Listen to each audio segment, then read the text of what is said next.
What is going on? Welcome to the DeFi Buddy YouTube channel. My name is Colin, and I am one of the leaders of the Underdog Investor Group that is our investor community that Crypto Labs runs. And inside of that community, there was a gentleman who joined us recently, and he asked a great question. And he mentioned that he was on the newer side, and he basically asked, will the dollar value of my liquidity pool drop if the price of Ethereum drops? Now, what he was testing was a wrapped ETH USDC liquidity pool, I believe, on the Arbitrum chain. And he basically said, as Ethereum drops, will the dollar value of my liquidity pool drop? And is there a way? And basically what he asks is there a tool that can help me calculate the dollar value change, the dollar value fluctuations as ETH moves within that range? And then he said, if I go out on the bottom of the range, if I go out of range to the bottom, how can I determine what the dollar value of my pool will be worth then? And I said, well, there certainly is a tool that we can use, and it is our tool. This is DeFi Buddy. And so I basically pointed him to this direction, and I showed him how you can calculate this using DeFi Buddy. And I figured, hey, this is a great opportunity to do this on the YouTube channel as well, in case you are wanting to explore that tool. So what we're going to do on DeFi Buddy here, once you have an account, you're going to come to Tools, and you're going to come to Impermanent Loss Calculator. Now, you may have come across a calculator like this before if you've been in this DeFi space. If not, I'll explain it ever so quickly here. This is basically a simulator that shows a liquidity pool in comparison to if you were to have just held those assets in the same ratio of which you started. Okay? And so you'll see in strategy A on the top here, it says HODL, if you had held these positions, if you had started with the ratio of these assets, which we're going to program down here in a minute, but if you were to start here, this is that scenario. If you were to just held the assets, this is what it would be worth, and this is the ratio that it would still be in. Strategy B is showing, if we were to have taken those assets and put it inside of a liquidity pool, this is what that strategy would look like. And so you'll notice that even though the exact same ratios and the exact same assets are the same with the same price, that strategy B looks like it's winning because it's highlighted green, and that's because we are simulating LP yield on a 7-day. And so if I scroll down in this calculator here in the LP yield settings, you can sort of estimate based on DeFi Buddy. You can use the estimations on the simulator as well. We can come in here and say, how much do I expect to make on average on a daily basis? And so you can change the daily yield, and the APR will also shift up there. So you can say, okay, how much am I expecting to earn in this pool? Maybe it's something like 80%. I'm expecting on average about 80%. And then right below it, you'll see days of active position. And so you can change this as well. And the more days in active position, days in range, you'll notice that the fees right here, this LP yield, that's going to change the dollar value total because it's taking into consideration the liquidity pool value along with the yield. Okay. Now, in this exact scenario, the one that this gentleman asked about, I am going to eliminate the yield settings from this equation because I don't want the potential yield to impact what the dollar value of the LP will be worth. I really hope that makes sense. So I'm going to go all the way down, and I'm just going to move this to 0. I'm going to say I don't want the LP yield to impact what the dollar value of my LP is worth. And so if I scroll all the way back up, now we'll see that these two scenarios are exactly the same. The same assets, same starting position, no LP yield taken into consideration. Okay? The other thing that actually I probably should have mentioned at the beginning is I'm using this with an ETH USDC liquidity pool. We also have some preset token pairs here, and then you can always use a custom one as well. So if you're doing Sol and Render, you can certainly customize that as you see fit, right? As you select the custom, you can change the token ticker symbols here, and then you can also change the current and future prices to simulate what that liquidity pool would look like. So that's a great resource for you as well. But in this example, I'm just using wrapped ETH USDC. And what I'm going to do is I'm going to make this a $10,000 position, so we can kind of see it a little bit bigger. And again, if we scroll all the way up, we can see that if I were to enter this position, ETH USDC, I'm going to widen the range a little bit as well. I'm just going to go to make this plus 10. So with this current setup here, with the price of ETH at this moment at 32.72, 10% wide, 10% down, 10% up, this now sets our liquidity pool range. You can see here highlighted 29.45 to the downside, $35.99 to the upside. So let's call it 3,600 and 3,000 just to keep it super simple. Okay. In fact, kind of get it closer to 3,000 just to keep it real simple. Okay. So we got 3,000 to the downside, 3,600 to the upside. And this is the current price of ETH is 32.72. Okay. Again, if I were to scroll all the way up, you'll notice that this changes the ratio because I widen the range and because I move this one in a little bit, it changed the ratio of the assets that I'm starting with. So you'll notice that it's not directly 50-50, right? I have 1.627 ETH average, that equals about 53.26 in terms of dollar value. And then I would need 4,673 worth of USDC to get me to about that $10,000 liquidity pool. Okay, just starting the position.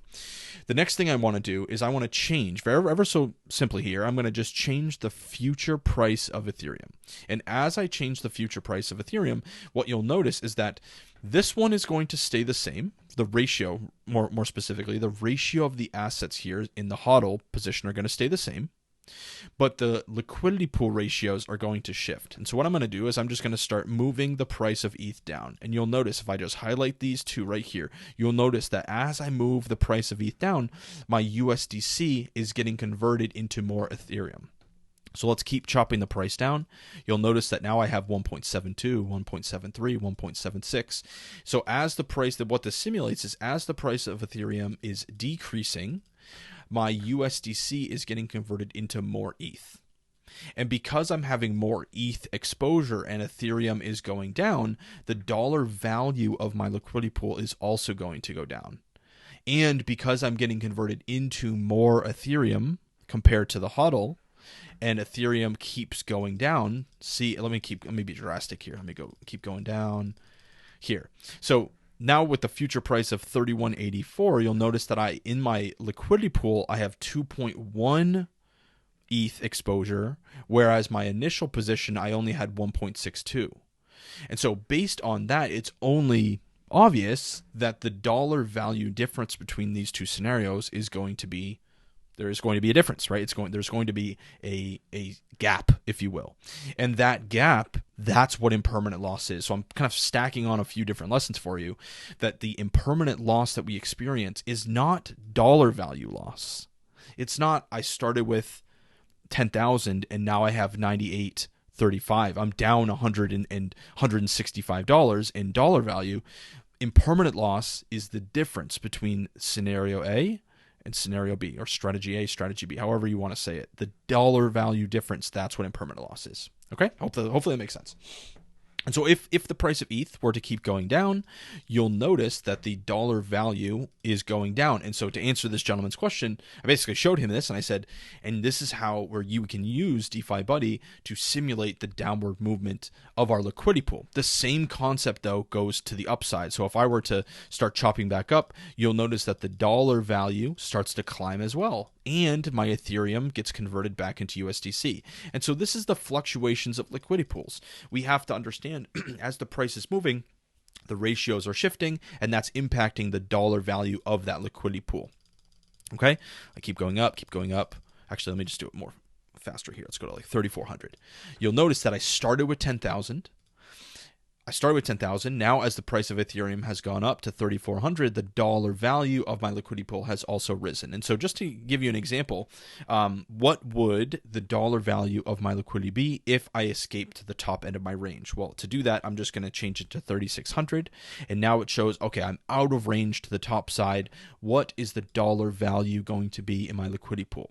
I would, in this example, have gained $260 in dollar value increase from the start of my position to the top of my range. Okay?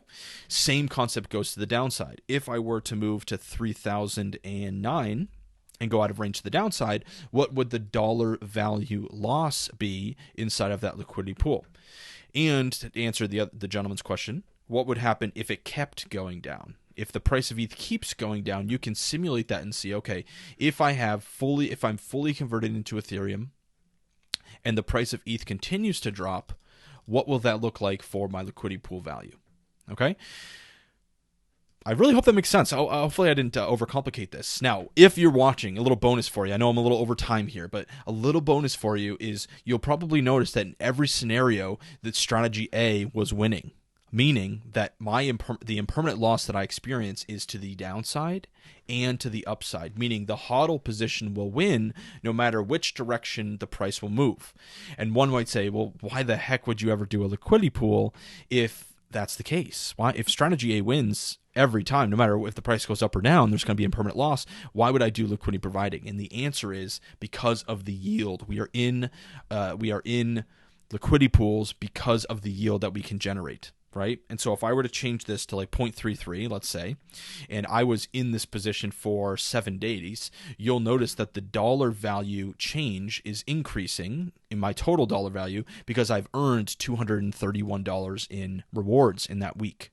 If I were to keep doing this, let's extrapolate this out to 2 weeks and go all the way back up. You'll notice that I've earned $462 in this simulation. And so that impacts the dollar value of the liquidity pool. If I were to, and actually the future price is way down here, so that's a pretty bad example. Let's move it just back in a range.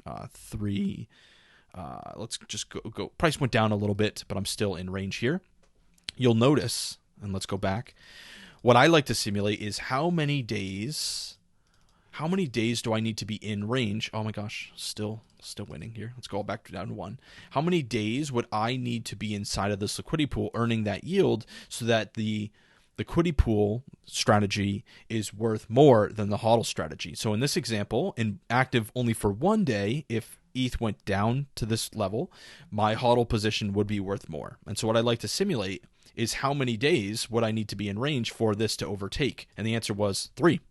Right? So I need to be in range for at least 3 days in this simulation for my liquidity pool to be worth more in total, with the LP yield as well as the LP value will be worth more than hodl. And so if you extrapolate this out for let's say 2 weeks, if I was in range for 2 weeks, if I were to have just held this position, my dollar value of my liquidity pool would be, or of my position would be 97.19.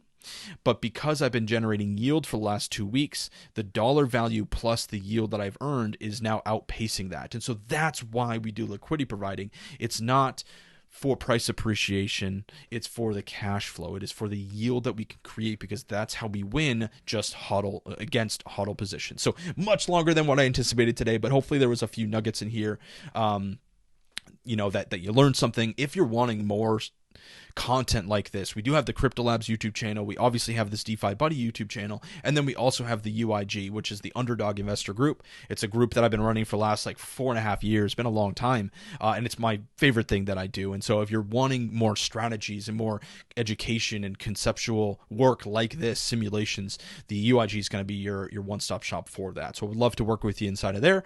With that being said, don't forget to subscribe, like this video, and drop a comment. Let us know if you learned something new, and if there's any future videos that you want us to create, don't hesitate to drop those down below as well. And with that being said, I will see you in the next video. Peace.